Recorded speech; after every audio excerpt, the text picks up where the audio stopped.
नमस्कार विद्यार्थी मित्रांनो, सर्वांचं पुन्हा एकदा स्वागत आहे आपल्या चॅनल विद्यार्थी नामामध्ये. आणि सगळ्यांना माहितीच आहे की डिप्लोमा ॲडमिशन 2022 ची प्रोसेस ऑलरेडी सुरू झालेली आहे. तुम्हाला एक दोन एक्सटेन्शन मिळालेले आहे, अजून फॉर्म भरायला थोडंसं एक्सटेन्शन मिळू शकतो. आजचा विषय आहे आपला की प्रथम आणि द्वितीय वर्षानंतर म्हणजे फर्स्ट आणि सेकंड इयर नंतर तुम्हाला डिप्लोमा कोर्ससाठी अभ्यासक्रम म्हणजे तुमची ब्रँच आणि कॉलेज बदलण्याची प्रक्रिया सुरू झालेली आहे. 2022 साठीची पूर्ण माहिती आपण या व्हिडिओमध्ये घेण्याचा प्रयत्न करूया. चला उशीर न करता व्हिडिओमध्ये आपण सुरुवात करूया. सगळ्यात पहिल्यांदा मित्रांनो तुम्हाला मी सांगू इच्छितो की अभ्यासक्रम आणि कॉलेज बदल आपण कधी करू शकतो. जसं की नावानुसार आहे, फर्स्ट इयर आणि सेकंड इयर नंतर तुम्ही कॉलेज बदलू शकता. जे विद्यार्थी आहेत फर्स्ट इयर नंतर तुम्ही कोर्स आणि कॉलेज दोन्ही बदलू शकता. म्हणजे जर तुम्ही पॉलिटेक्निक इंजिनिअरिंगचा कोर्स करत असाल, डिप्लोमा करत असाल, तर फर्स्ट इयर नंतर म्हणजेच दुसऱ्या सेमेस्टर नंतर पूर्ण फर्स्ट इयर झाल्यानंतर तुम्ही तुमचा कोर्सही बदलू शकता किंवा तुम्ही तुमचं कॉलेजही बदलू शकता. तुम्ही तुमचं कॉलेज आणि कोर्स दोन्हीही ॲट अ टाइम बदलू शकता. तर चला ही झाली माहिती. काही केसेसमध्ये सेकंड इयर नंतरही तुम्ही कॉलेज बदलू शकता, परंतु सेकंड इयर नंतर तुम्हाला ब्रँच बदलता येणार नाही, याची नोंद घ्यावी. चला पुढे आपण जर थोडासा व्हिडिओ मोठा होणार तर मी थोडंसं फास्टमध्ये घेतो. जर तुमच्या मनामध्ये काही शंका उपलब्ध झाल्या ह्या व्हिडिओनंतर तर मला नक्कीच कमेंट्समध्ये विचारा, मी प्रयत्न करेल सगळ्यांच्या कमेंटचं उत्तर देण्याचं. चला आपण 2022 साठीच्या नोटिफिकेशनचा विचार करूया. 2022 नोटिफिकेशन 29 तारखेलाच ऑलरेडी आलेलं आहे. तुम्ही बघितलं असेल. ज्या विद्यार्थी मित्रांनी बघितलं नाही त्यांना सांगू इच्छितो की ऑलरेडी आलेलं आहे. डिस्क्रिप्शनमध्ये लिंक दिल्या जाईल. तसंही डीटीच्या साईटवर तुम्हाला ते पाहायला मिळेल. अर्ज सादर करण्यासाठी तुम्हाला 5 ऑगस्ट ही शेवटची डेट आहे. त्याच्यामुळे तुम्हाला थोडीशी घाई करायला लागेल. फार वेळ नाही आहे तुमच्याकडे. 5 दिवस तुमच्याकडे आहेत उद्यापासून. तर त्या 5 दिवसामध्ये तुम्हाला प्रक्रिया कंप्लीट करायची. या व्हिडिओमध्ये आपण बघूया काय काय प्रक्रिया आपल्याला करायची आहे. त्यासाठी ट्रान्सफरसाठी तुमचा सगळ्यात महत्त्वाची गोष्ट अशी आहे की ट्रान्सफरसाठी तुमचा रिझल्ट आलेला पाहिजे.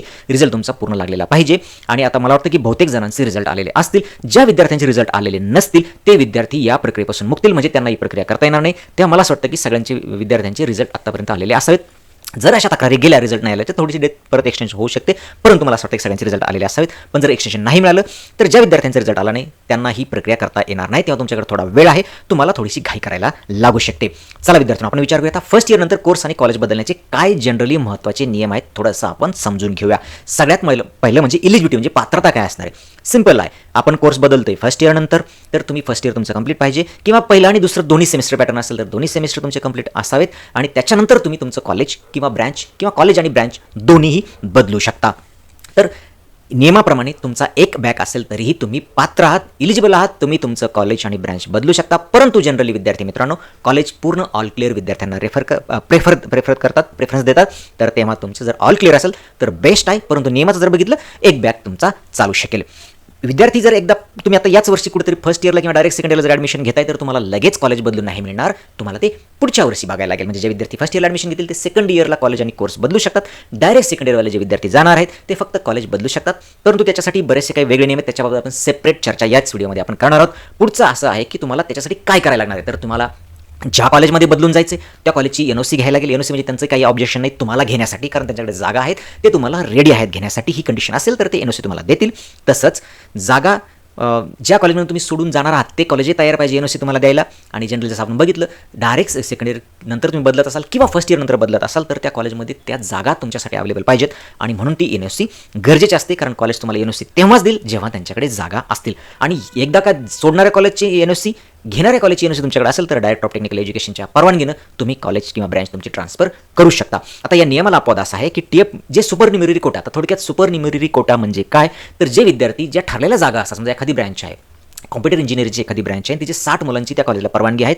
60पेक्षाही अजून काही मुलं त्या कॉलेजला ॲडमिट झालेले असतात विविध कोट्यामधनं, जसं की TFWS असतील, EWS असतील, JKSS वाले असतील, अजून काही विद्यार्थी असतील जे की विशेष कोट्यातनं तिथे ॲडमिशन घेतात, PIO असतील, NRI असतील. तर या विद्यार्थी किंवा या विद्यार्थ्यांसाठीच्या ज्या जागा असतात ते विद्यार्थी अशा जागेवर जर तुम्ही प्रवेश घेतला असेल तर तुम्हाला कॉलेज किंवा ब्रँच बाकीच्या बदलून भेटणार नाही. या पूर्ण प्रोसेसच्या बाहेर तुम्ही असाल. म्हणजे विदिन इनटेक ज्यांचं ॲडमिशन झालेलं आहे तेच विद्यार्थी फक्त या प्रोसेससाठी इलिजिबल किंवा पात्र असतात. आता बघूया आपण कोर्स कॉलेज बदलण्याची साधारणतः पद्धत काय असते, प्रोसेस कशी असते, तुम्हाला कोणत्या प्रोसेसमधनं जायचं आहे. सगळ्यात पहिल्यांदा असं की तुमचा जर तुम्ही पहिल्या वर्षानंतर बदलणार असाल तर पहिल्या वर्ष, दुसऱ्या वर्षानंतर बदलणार असाल तर दुसऱ्या वर्षाचा रिझल्ट तुमचा आलेला पाहिजे, कारण रिझल्टशिवाय तुम्ही कॉलेज बदलू शकणार नाही. हे नेहमी लक्षात ठेवा विद्यार्थी मित्रांनो, तुमचा निकाल आलेला पाहिजे. पहिली प्रिलिमिनरी कंडिशन आहे आणि ती मला वाटतं सगळ्यांनी फुलफिल केलेली असावी. दुसरं असं असतं की एकदा का कॉलेजचा रिझल्ट आला की कॉलेजचे लोक काय करतात, त्यांच्या जागा अगोदर काढतात की फर्स्ट इयरला किती ॲडमिशन कमी झाली होती किंवा किती लोकांनी कॅन्सल केलं ह्याच्यावरती त्यांच्या सेकंड इयरसाठीच्या जागा ठरलेल्या असतात. समजा 60 लोक, त्यांच्या 60 जागाची परवानगी त्या कॉलेजला आहे, 50 विद्यार्थ्यांनी मागच्या वर्षी ॲडमिशन घेतलं होतं, म्हणजे त्यांच्याकडे आता 10 जागा आहेत. त्या 2 मुलांनी कॅन्सल केलं होतं बिटवीन त्यांच्या कोर्सच्या दरम्यान फर्स्ट इयरच्या, तर त्यांच्याकडे आता 12 जागा आहेत आणि 12 जागेवरती ते पहिल्यांदा इंटरनल ट्रान्सफर करू शकतात. इंटरनल ट्रान्सफर म्हणजे की त्याच कॉलेजचे ज्या विद्यार्थी ब्रँच बदलू शकतात. ही गोष्ट पॉलिटेक्निक इंजिनिअरिंगच्या बाबतीत आहे.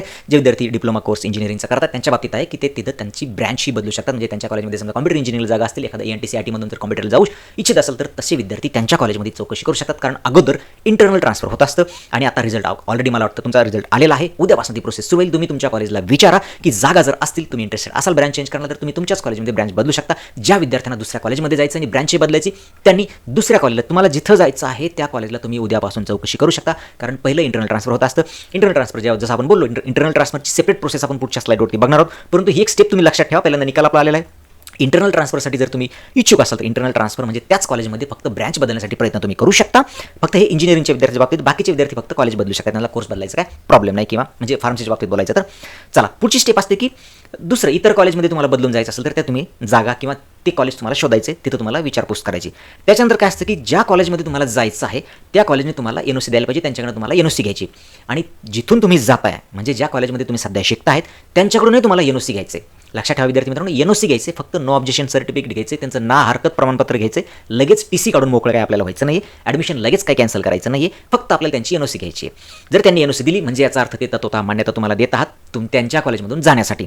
आणि जे घेणारं कॉलेज आहे ते तत्वतः मान्यता तुम्हाला देतं की तुम्ही आमच्या कॉलेजमध्ये येऊ शकता. दोघांची NOC घेतली की तुम्हाला आता पूर्वी थोडीशी पद्धत वेगळी होती. मागच्या 2 वर्षी पॅन्डेमिकमुळे काय केलं होतं की थोडीशी प्रोसेस त्यांनी चेंज केली होती. आता परत पूर्वीप्रमाणे पद्धत आहे. तुम्हाला काय करायचं आहे, दोन्ही NOC, तुमचा ॲप्लिकेशन फॉर्म कसा भरायचा ते थोडक्यात आपण खाली बघू. मागच्या वर्षी बऱ्याच विद्यार्थ्यांना प्रॉब्लेम आले होते. जिथं प्रॉब्लेम होते त्या फील्डबाबत आपण या व्हिडिओमध्ये चर्चा आपण त्या विषयावरती करू. हे सगळं घेऊन तुम्हाला काय करायचं, ज्या कॉलेजला तुम्ही जाणार आहात त्या कॉलेजमध्ये तुम्हाला हे जमा करायचं आहे. ते कॉलेज बघेल, ते कॉलेज जॉईन डिटेल तुमचा प्रस्ताव देईल, तिथून तुमची ऑर्डर घेईल आणि तुम्हाला सांगेल की तुमची ट्रान्सफर ऑर्डर आलेली आहे. आता ॲडमिशनची पुढची प्रोसेस म्हणजे फी भरणे वगैरे तुम्ही कंप्लीट करा आणि मग ट्रान्सफरची ऑर्डर आणि ॲडमिशनची प्रोसेस कंप्लीट होईल. इतक्या सिंपल साध्या स्टेपमध्ये तुमची कॉलेज आणि कोर्स बदलण्याची पद्धत आहे. आता इंटरनलचं आपण बोललो होतो, इंटरनल ब्रँच कोर्स बदलण्याची काय पद्धत असते किंवा जनरली थोडक्यात कशी प्रोसेस असू शकते. विद्यार्थी मित्रांनो, एकदा का पहिल्या वर्षाचा रिझल्ट आला की कॉलेजला माहीत असतं की त्यांच्याकडे आता दुसऱ्या वर्षासाठी किती वेकन्सी आहेत. आणि मग तुमचं कॉलेज काय करतं की तुम्हाला तुमच्या नोटीस बोर्डवर लावेल किंवा तुमच्या वेबसाईटवर टाकेल किंवा तुम्हाला तुमच्या वर्गातही कळवलं जाईल की एवढ्या जागा आहेत किंवा तुम्ही जे इच्छुक आहेत विद्यार्थी ब्रँच बदलण्यासाठी. इंजिनिअरिंग कॉलेजमध्ये होऊ शकेल फक्त की ज्यांना ब्रँच बदलायची इच्छा आहे ते विद्यार्थी ॲप्लिकेशन करू शकतात. ज्या पद्धतीनं कॉलेज मागवेल त्या पद्धतीनं तुम्हाला अर्ज करावे लागेल. अर्ज केल्यानंतर कॉलेज मेरिटप्रमाणे तुम्हाला ब्रँच बदलून देईल. जे विद्यार्थी इंटरेस्टेड आहेत ते इथं ब्रँच बदलू शकतात आणि बाकी तुमचा रोल नंबर असेल किंवा लायब्ररी कार्ड असेल, जे काही गोष्टी बदलतात इंटरनली तुमच्या कॉलेजच्या त्या तुम्ही बदलून घ्यायची. इतकी सिंपल आणि साधी ही पद्धत असते. आता सेकंड इयर नंतर कोर्स बदलण्याची किंवा कॉलेज बदलण्याची जी प्रक्रिया आहे त्याबाबत आपण चर्चा करू. सेकंड इयर नंतर कोर्स नाही बदलला ना, फक्त कॉलेज बदलण्याची प्रोसेस आपण म्हणून. इथं लिहिताना माझ्याकडे कोर्स पण आलेले, परंतु कोर्स बदलता येत नाही. सेकंड इयर नंतर फक्त तुम्ही कॉलेज बदलू शकता. तर विद्यार्थी मित्रांनो, ह्याच्यामध्ये कसं असतं की तुम्ही सेकंड इयर नंतर जनरली कॉलेज तुम्ही बदलू शकता, परंतु कॉलेज बदलण्याला काही मर्यादा असतात. MSBTच्या अंडर असाल तर तुम्हाला फारसा प्रॉब्लेम नाही, पण युनिव्हर्सिटी लेवलला ज्यावेळेस आपण जातो त्यावेळेस मात्र बऱ्याच गोष्टीमध्ये प्रॉब्लेम येतो. परत सेकंड इयर नंतर कॉलेज बदलण्यासाठी तुम्हाला काहीतरी ठोस कारण द्यायला लागतं. जनरली मेडिकल ग्राउंडवरती लवकर प्रक्रिया होते. बाकीचे कारण असाल तर तुम्हाला नाकारले सुद्धा जाऊ शकतं, कारण तुम्हाला फक्त एकच वर्ष दुसरीकडे शिकायचं. त्याच्याबाबत तुम्हाला ठोस कारण तुम्हाला द्यायला लागेल. बऱ्याच वेळा असं असतं की काही कॉलेज मी युनिव्हर्सिटीच्या बाबतीत बोलतोय. हा डिप्लोमाची ॲडमिशन प्रोसेस आपण जर बोलायचं झालं तर फारसं तुम्हाला याच्यात प्रॉब्लेम येणार नाही, कारण जवळजवळ महाराष्ट्रातले सगळे कॉलेज हे MSBTच्या किंवा एकाच छताखाली असल्यामुळे तेवढा प्रॉब्लेम येणार नाही. परंतु जे कॉलेजेस वेगळे नियम फॉलो करतात, जसं युनिव्हर्सिटीच्या जर आपण लेवलवरती गेलो तर बऱ्याचशा युनिव्हर्सिटी काय करतात, त्यांच्याकडे जर थर्ड इयरला किंवा त्याच्यानंतर सेकंड इयर नंतर जर कोणी आलं ट्रान्सफर होऊन तर ते फक्त त्यांना पास क्लास देतात, त्यांना ते फर्स्ट क्लास किंवा डिस्टिंक्शन अवॉर्ड करत नाहीत. तर असे काही नियम असतील तर तुम्ही जाणून घ्या. सेकंड इयर नंतर कॉलेज बदलण्यासाठी सेपरेट बाकीची सेम प्रोसेस आहे. तुम्हाला सेम ॲप्लिकेशन करायचं आहे. सेम आपण वरती मागच्या स्लाईडवरती जे विषय घेतला किंवा ज्याबद्दल आपण बोललो तेच सेम प्रोसेस तुम्हाला फॉलो करायची. फक्त 2-3 गोष्टी ज्या वेगळ्या होत्या त्या मी तुमच्याशी बोललो. आता आपण बघूया की कोण कुठं जाऊ शकतं. याच्यात थोडासा जरी वेळ लागला विद्यार्थी मित्रांनो, थोडासा व्हिडिओ मोठा झाला तर मला त्याच्याबाबत तुम्ही क्षमा करा विद्यार्थी मित्रांनो. चला आता आपण बघूया ऑटोनॉमस कॉलेजबाबत. आता स्वायत्त कॉलेज ऑटोनॉमस कॉलेजबद्दल आपण बघू. तर एक सिंपल थंब रूल असा तुम्ही लक्षात ठेवायचा आहे, ऑटोनॉमसमध्ये नॉन ऑटोनॉमसचा कोणताही विद्यार्थी येऊ शकत नाही. हे लक्षात ठेवायचं. नॉन ऑटोनॉमसमधले विद्यार्थी ऑटोनॉमसमध्ये कोणत्याही परिस्थितीत जाऊ शकत नाहीत. ऑटोनॉमसमधले कुठेही खेळू शकतात. आता बघूया आपण कोण कुठे जाऊ शकतं. आता पहिल्यांदा आपण विचार करूया ऑटोनॉमस कॉलेजमधले. ऑटोनॉमस ज्यांचा दर्जा आहे अशा गव्हर्नमेंट कॉलेज म्हणजे ऑटोनॉमस गव्हर्नमेंटचे विद्यार्थी हे कुठेही जाऊ शकतात. म्हणजे ते ऑटोनॉमस गव्हर्नमेंटमध्ये जाऊ शकतात, ऑटोनॉमस गव्हर्नमेंट ॲडेडमध्ये जाऊ शकतात, ऑटोनॉमस नॉन गव्हर्नमेंट किंवा प्रायव्हेट कॉलेज आपण त्यांना म्हणू प्रायव्हेटमध्ये जाऊ शकतात. आणि सेम नॉन ऑटोनॉमसच्या या तिन्ही कंडिशनमध्ये म्हणजे ते ऑटोनॉमसमधील गव्हर्नमेंट असतील, गव्हर्नमेंट ॲडेड असतील, अनएडेड असतील म्हणजे प्रायव्हेट तिथे जाऊ शकतात. नॉन ऑटोनॉमसमध्ये ते गव्हर्नमेंटमध्ये जाऊ शकतात, गव्हर्नमेंट ॲडेड किंवा अनएडेड म्हणजे प्रायव्हेट कॉलेजमध्ये कुठेही जाऊ शकतात. ते सगळीकडे हे इलिजिबल ते आहेत. आता ऑटोनॉमस कॉलेज जे आहेत ॲडेड कॉलेज अनुदानित कॉलेज किंवा युनिव्हर्सिटी मॅनेज डिपार्टमेंट असतील तर ते काय करू शकतात, ते गव्हर्नमेंट कॉलेजला नाही जाऊ शकणार, म्हणजे ऑटोनॉमस गव्हर्नमेंट कॉलेजला ते जाऊ शकणार नाही, परंतु ते ऑटोनॉमस त्यांच्या डिपार्टमेंटमध्ये जाऊ शकतात. म्हणजे ॲडेड कॉलेज असेल, अनुदानित कॉलेज असेल किंवा युनिव्हर्सिटी मॅनेज डिपार्टमेंट असेल तर ते तिथं जाऊ शकतात. तसेच ते अनएडेडमध्ये जाऊ शकतात, म्हणजे ते ऑटोनॉमस टू ऑटोनॉमस नॉन अनएडेडमध्ये जाऊ शकतात.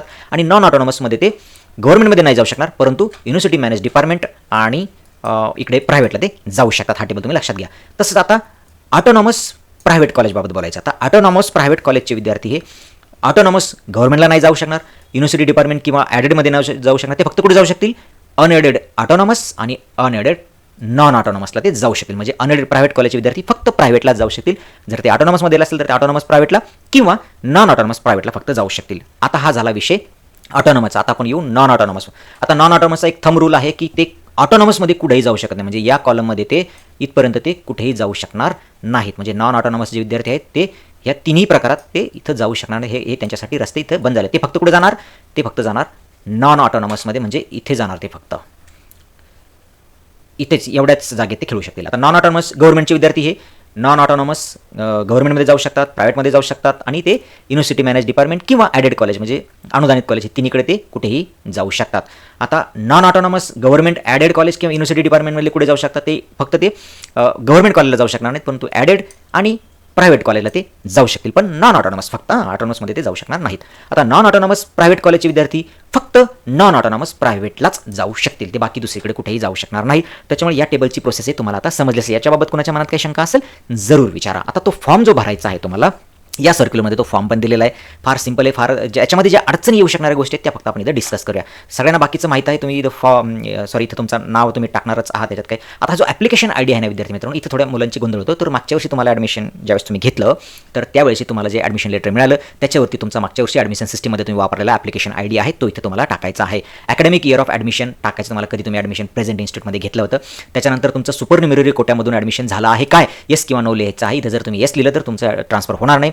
आणि तुम्ही सुपरन्युमेररी कोट्यामध्ये नाही त्याची खात्री करा. सुपरन्युमेररी कोटा परत एकदा सांगतो, सुपरन्युमेररी कोटा म्हणजे जे विद्यार्थी PIO, OCI, NRI या जागेमधनं किंवा जे कोणी TFWS म्हणून आले असेल, EWS वाले सुद्धा तुमच्या कॉलेजला आता चौकशी करा. EWS सुद्धा ओव्हर अँड अबाउट्स कोटा आहे, सुपरन्युमेररीच कोटा होता, तर त्या विद्यार्थ्यांनाही करता येणार नाही. एकदा कन्फर्म करा ही गोष्ट तुमच्या कॉलेजला स्पेशली EWS वाले विद्यार्थी मित्रांनो तुम्ही, आणि तुम्ही ठरवा की तुम्ही सुपरन्युमेररी कोटामध्ये येता का. सुपरन्युमेररी कोटा म्हणजे ज्या जागा ठरलेल्या असतात कॉलेजला, जसं की आपण मागच्या वेळेस स्लाइडलाही विचार केला, 60 जागा, 60 जागेपेक्षा ज्याही इतर एक्स्ट्रा जागा त्या कॉलेजला भरलेल्या असतील त्या सगळ्या सुपरन्युमेररी कोटामध्ये येतात. तर ते विद्यार्थी याला इलिजिबल नसतात. फक्त EWS बाबत बघून घ्या, तुमच्या कॉलेजला विचारून घ्या तुम्ही. बाकीचे TFWS 100% नाही आहेत आणि सुपरन्युमेररी कोटामध्ये जे काही ओव्हर अँड अबाव ॲडमिशन झालेले ते कोणालाही कॉलेज बदलता येणार नाही.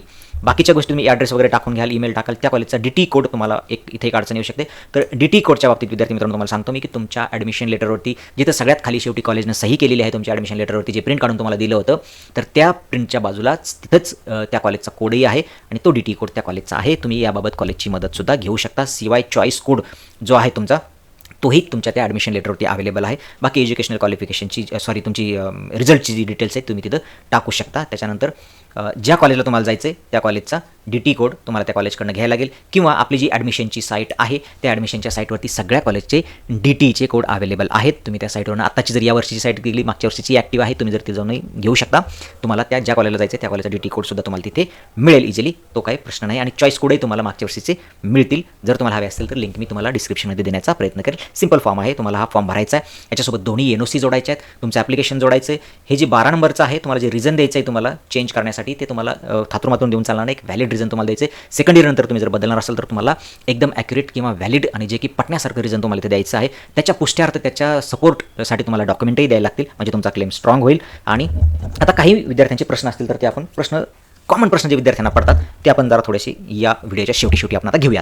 विद्यार्थी मित्रांनो, सगळ्यात पहिल्यांदा प्रश्न पडतो की पहिल्या कॉलेजच्या फीचं काय. सगळ्यात मोठा सगळ्यात विद्यार्थ्यांना पडणारा प्रश्न आहे.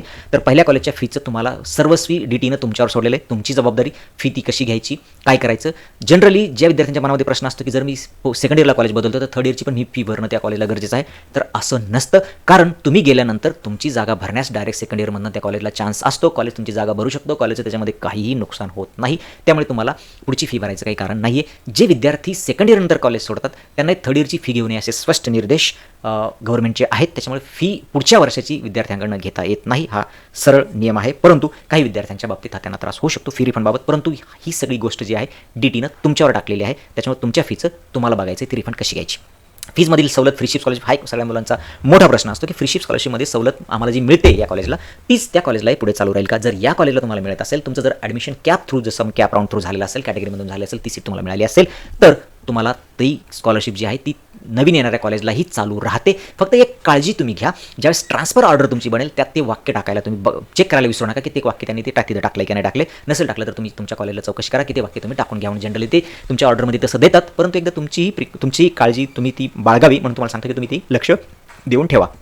चला पुढचा प्रश्न आहे, फॉर्म कुठे सबमिट करायचा. मागच्या 2 वर्षी थोडीशी पद्धत वेगळी होती. या वर्षी तुम्हाला तुमचा जो फॉर्म आहे तो जो आपण वरती बघितला तो फॉर्म पूर्ण प्रिंट काढायचा आहे, भरायचा आहे, त्यासोबत 2 NOC जोडायच्या, तुमचे बाकीचे डॉक्युमेंट जोडायचे, रिझल्ट जो काय असेल जोडायचा आहे आणि तुम्हाला ते ज्या कॉलेजला तुम्ही बदलून जाणार आहात म्हणजे जिथं तुम्ही जाण्यास इच्छुक आहात तिथं तुम्हाला तो फॉर्म द्यायचा आहे. तुम्ही जर इंटरनल ब्रांच ट्रान्सफर करत असाल तर तुमचंच कॉलेज आहे, तुम्ही ते प्रोसेस करणार तुमची. पण तुम्ही दुसऱ्या कॉलेजला जाणार असाल तर ज्या कॉलेजला तुम्ही चाललात त्या कॉलेजमध्ये तुम्हाला सबमिट करायचं आहे. ते कॉलेज DTमध्ये जाईल, तुमचे प्रस्ताव सादर करेल, मंजूर करून घेईल आणि तुम्हाला कळेल की तुमचं झालेलं आहे, तुम्ही येऊन ॲडमिशनची प्रोसेस कंप्लीट करा. ठीक आहे. कॉलेजने NOC नाकारली तर बऱ्याच वेळेस विद्यार्थ्यांना प्रश्न येतो की तुम्ही जिथून जाताय ते कॉलेज तुम्हाला NOC देत नाही. बऱ्याच वेळेस असं होऊ शकतं. तर अशा केसमध्ये तुम्ही काही करू शकत नाही. जर तुमच्या जाणाऱ्या म्हणजे ज्या कॉलेजला जायचं त्यांनी NOC दिली, परंतु जिथून चाललाय ते कॉलेज तुम्हाला सोडायला तयार नाही, अशा वेळेस तुम्ही काही करू शकत नाही. कॉलेजने NOC दिली तरच तुम्ही तुमचा प्रवेश दुसऱ्या कॉलेजमध्ये घेऊ शकता, अन्यथा तुम्हाला आहे तिथेच कंटिन्यू करायला लागेल, कारण दोन्ही NOC असल्याचे तुमचा ट्रान्सफर होणार नाही. ट्रान्सफरची प्रोसेस कधी सुरू होते आपल्या सगळ्यांना विद्यार्थ्यांना सांगू इच्छितो मी की ट्रान्सफरची प्रोसेस ऑलरेडी तुमची सुरू झालेली आहे. उद्यापासून तुम्ही चौकशी करू शकता. 5 तारखेपर्यंतच तुम्हाला तुमचे प्रस्ताव द्यायचे. जर डेट नाही वाढली तर त्याच्यामध्ये जर डेट काही वाढली तर नक्कीच मी तुम्हाला कळवेल. या व्हिडिओमध्ये बस इतकंच होतं. जर तुमच्या मनामध्ये काही शंका असेल, अजूनही काही प्रश्न असतील तर विचारा कमेंट्समध्ये, नक्की मी त्याचा उत्तर देण्याचा नक्कीच प्रयत्न करेन. व्हिडिओमध्ये काही राहिला असेल, गडबडीमध्ये काही बोललं असेल तर माझ्याही लक्षात नसेल, अशा गोष्टी काय आल्या असतील कृपया मला कमेंट्समध्ये कळवा, आपण त्या दुरुस्त करू. विद्यार्थ्यांपर्यंत ते माहिती पोहोचावी, त्यांना मदत हवी, हाच माझा एक शुद्ध हेतू आहे. चॅनलला सबस्क्राईब करायची बिलकुल गरज नाही. जोपर्यंत ॲडमिशन सिस्टम आहे तोपर्यंत माझ्यासोबत राहा, नंतर काही राहण्याची गरज नाही. तुम्ही तुमचा अभ्यास करावा आणि पुढच्या मार्गाला लागावं हीच माझी इच्छा आहे. थांबू इथे, पुन्हा भेटू नवीन व्हिडिओमध्ये. तोपर्यंत नमस्कार, शुभरात्री.